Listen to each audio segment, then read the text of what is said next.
ne nous interdisent pas d'enseigner. C'est un échange entre le ministre de l'Enseignement technique et professionnel, Ghislain Thierry Maguessa Eboumé, et les élèves des classes de terminale des différents lycées d'enseignement technique et professionnel de Brazzaville.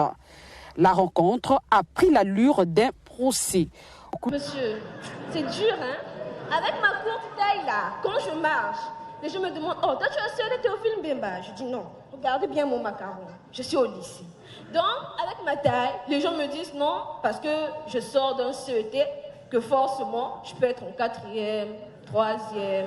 Alors que vous êtes en terminale. Alors que je suis en terminale, monsieur. Est-ce que vous trouvez ça juste? Mais ils ne sont pas gentils. Oh, ils ne sont pas gentils, monsieur. Oh, c'est pas gentil. Monsieur, l'autre point est que moi, je suis grande sœur chez moi. J'ai ma petite sœur, elle est au lycée de premier main en G2. Parce que quand elle revient, elle me dit... Tu sais, chez nous, il y a les bagarres et tout. Mais quand je me rappelle bien, il y avait une réunion au lycée de la Révolution.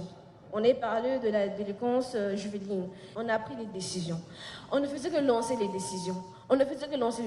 Oui, ça va s'appliquer. Au final, l'année là, il n'y a rien. Les bagarres, c'est toujours les mêmes. Au cours de ces échanges interactifs, tout a été permis aux élèves de dénoncer tout ce qui ne marche pas au sein de leur établissement. L'absentéisme de certains professeurs, le manque de matériel adéquat pour une bonne formation pratique, des comportements déviants de certains encadreurs sont parmi les questions évoquées par ces élèves. Après avoir prêté son oreille aux différentes doléances de ces élèves, des instructions fermes ont été données par le ministre de l'Enseignement technique et professionnel à l'égard du personnel sous tutelle, entre autres la tenue des conseils de discipline ainsi que des inspections systématiques dans les différents établissements de l'enseignement technique et professionnel. À partir de cette rencontre, nous lançons le grand programme des inspections systématiques dans les salles de classe. Des inspections inopinées. Les inspecteurs sont nommés pour cela.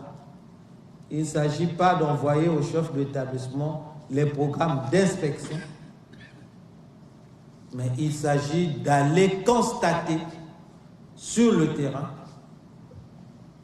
que les enseignants sont réellement présents dans les salles de classe. Ils ne quittent pas les salles de classe du public où ils sont payés pour aller enseigner dans le privé. La question des violences en milieu scolaire était aussi à l'ordre du jour. Le ministre n'a pas manqué d'attirer l'attention de ses élèves car des mesures sévères seront prises à l'endroit de ceux qui se feront arrêter.